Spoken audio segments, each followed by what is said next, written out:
بسم الله الرحمن الرحيم. سلام الله عليكم ورحمة الله تعالى وبركاته. halkan waa nuxurka wararka kuna soo dhawaada wararkii ugu dambeeyay ee Soomaaliya. Musharaxiinta mucaaradka oo dalbaday in farmaajo si degdeg ah uu ugu guuro fila Soomaaliya. Dacwadna lagu soo oogo muddo 24 saacadoodna la soo istaajiyo maxkamad. Madaxweynahan muddo xileedkiisa uu dhamaaday ayaa shalay isku dayay lagu afgambinaya dowladda federaalka Soomaaliya isagoona shaqada ka joojiyay ra'iisul wasaaraha xukuumadda federaalka Soomaaliya. arrimo amuurtaasi ku saabsan ayaad barnaamij wareedka iyaga ayaad ku daawan doontaan. Cabdullaahi Maxamed Nuur oo Yaasiin Faray u qabtay 48 saacadood oo la xiriira arinta Sheekh Muqtaar Robow iyana waa daawan doontaan. taliyaha ilaalada fila Soomaaliya oo la xiray iyo mid cusub oo la magacaabay cidii magacawda ayaan idin soo baahi doonaa. Farmaajo oo roob la geeyay meel uusan ka soo laaban doonin abid iyana waa daawan doontaan. qodobada iyo qodobadii ugu soo kordhay ayaad barnaamij wareedka iyaga ku daawan doontaan. fadlan haddii aad page-ka ku cusub tahay follow inoo dheh, haddii aad hore inoola joogtana muuqaalka leegare oo saaxiibadaada la wadaag si aan u helno saaxiib sidaada oo kale u niyad wanaagsan. qaybta hoose ee commentiga aragtidaada qurxoon inoogu dhaaf waa inoo muhiim ah. markana ku soo dhawaada qodobadii aad hordhaca aad ku daawateen oo intaasi ka faahfaahsan. haynu ku bilownay golaha midowga musharaxiinta ayaa cambaareeyay isku daygii afgambiga ahaa ee uu 27 December ee sanadkan 2021 ku kacay madaxweynihii hore ee Soomaaliya Maxamed Cabdilaahi Farmaajo. Farmaajo ayaa shalay ciidan dul dhigay xafiiska ra'iisul wasaare Maxamed Xuseen Roble oo uu sheegay in uu shaqada ka joojiyo si uu talada dalka ugu la wareego xukuumadda xilka gaarsiinta.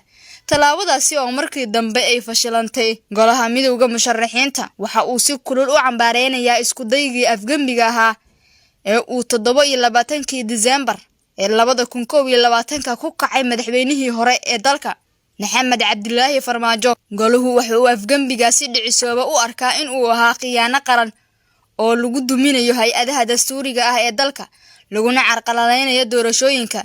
Maxamed Cabdilaahi Farmaajo waxa uu isku dayay in awood ciidan uu ku qabsado hay'ado madani ah oo dastuuri ah ayaa lagu yiri qoraal ka soo baxay midowga musharaxiinta mucaaradka.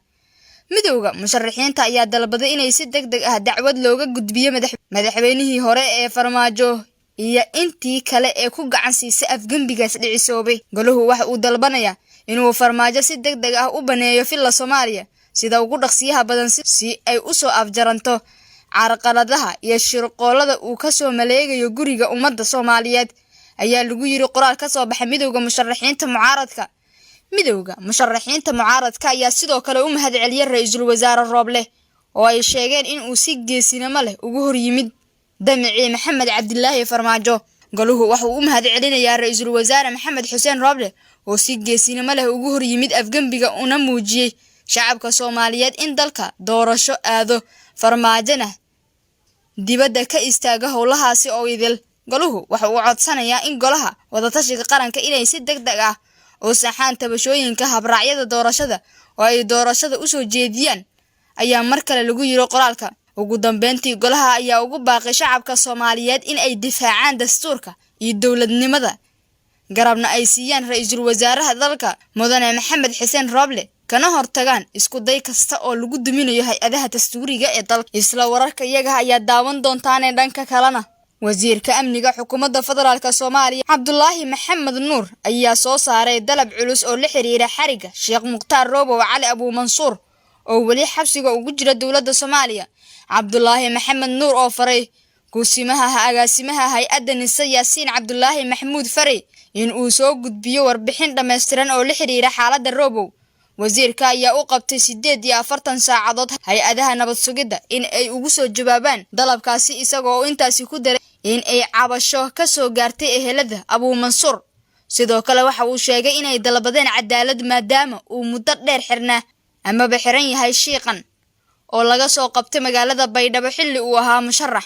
Abu Mansuur ayaa xiran tan iyo 2019 kadib markii ay magaalada Baydhabo ay ka soo qabteen ciidamo Itoobiyaan ah kadibna loo soo gudbiyay magaalada Muqdisho ee caasimadda dalka Soomaaliya. ugu dambeyntii waad ku mahadsan tahay daawashada muuqaalkan. fadlan haddii aad page-ka ku cusub tahay follow inoo dheh, haddii aad hore inoola joogtana aad baan kuugu mahadcelinayaa. qaybta hoose ee commentiga aragtidaada qurxoon inoogu dhaaf waa inoo muhiim. balse daawada inta laga gaarayo muuqaalkan kiisiga rabbi idinkii nabadgeliyo.